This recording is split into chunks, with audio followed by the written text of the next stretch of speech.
There's a lady up the back. Have you got a question? Yeah, Minister, my name's Mike Leach. I'm here, I'm a woman. I've been following the issue of uranium since the government's proposal for a radioactive nuclear waste dump on our own lake, the site proposed. 16 mile or better and parts training site that are close to Newala. My concern since finding about that proposal there is that all the research that's been done in the area just tells us one story. Radiation is poison. It's not for mankind. It should not be up above the ground. It should be kept in the ground. The other thing to this is you and your government, the federal Labor government, have not addressed the issue of human rights around people. Yet all this mining activity is happening on our land. We talk about the exploration process.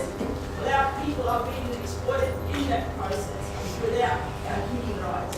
I hope that you will take it to your Prime Minister to address human rights for Aboriginal people in this country, as well as human rights for everyone, that we have a right about the future of this planet. Everyone.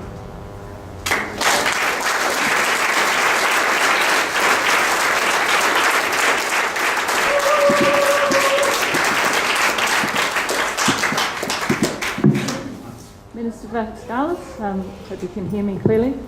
My name's Donna Cross. I'm a second generation person from Alice Springs, and I've brought 2 children into the world here in this town. And as you've heard, there are many people here that come from countless generations that have had an association with this region. Now, in February last year, your predecessor, Minister Nat, had the audacity to publicly state, and I will quote, on the record, the company, referring to Cameco, would probably use a shallow open cut mining method. Now that's out in the public forum. The audacity for a minister, and I acknowledge he's no longer the minister, there's probably a very good reason for that, but he was one minister. As you know now, sitting in that seat, it's a difficult seat to sit in, and you won't be the last minister in that portfolio, I'm sure, in this election space. My question is, has your department done a risk assessment projection around this issue, exploration and mining? Because as Jimmy said before, you cannot separate the two. They are one and the same. They are linked inextricably.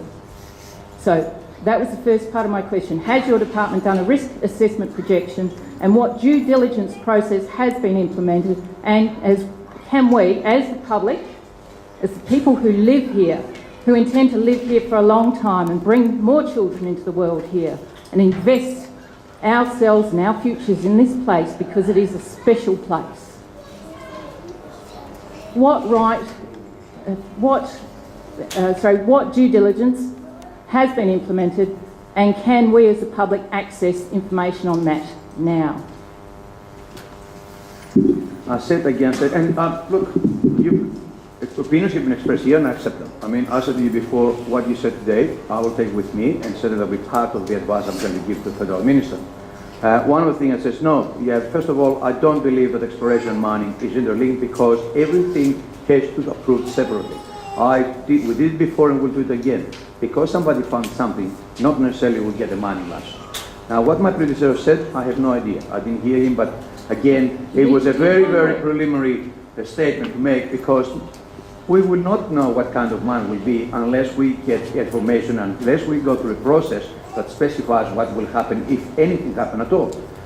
Again, and I repeat again, if something happens, it has to go through a certain process, it has to be assessed, and it has to satisfy both the federal government and the territory government that what activity will take place without an undue impact on the social environment and the physical environment. I'm sorry, but what I've just heard is that you and your department have not done your homework. How can we have faith as a community in a government that hasn't done its homework? And I'll leave it at that. One more question. No, I have to go, sorry. It's for the meeting. One question. Cameco has a high rate of incidents worldwide. They say they learn from their mistakes, and who's to say we are safe when uranium mining is run on a shoestring budget? Well, different jurisdictions, different countries have got different regulations in place. Whilst ours and the federal and the territory is one of the strongest and hardest. I don't know what Cameco does in Canada. That's for Canada to decide what they're doing, and for Canada to take action. For us, what is important is what they're going to do here, and they have to comply with the federal and the territory regulations, which they're tough, and we hold them to that. Look at and also, you say that you're going to protect the environment, No. but you'll be sending uranium out to the world, but it's got to come back here. No. Yes. No. Yes. You're sending uranium out. No. It's going to come back. So we just might have to end the meeting there. The minister needs to go now.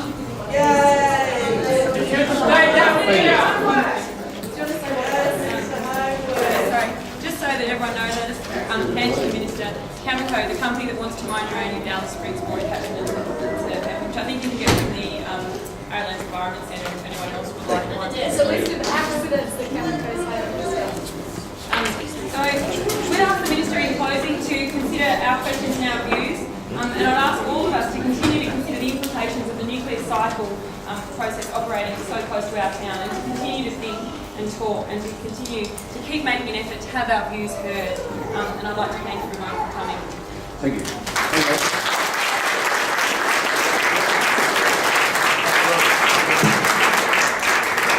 I'm just also going to invite the minister, or if he has a closing comment, but before that, just to invite the minister. Today is the National Day of Action on Climate Change, and the Climate Action Group invites everyone, including the minister, to gather outside Mr. Warren Snowden's office at 12 Gregory Terrace after the meeting. So, Minister, if you'd like to welcome.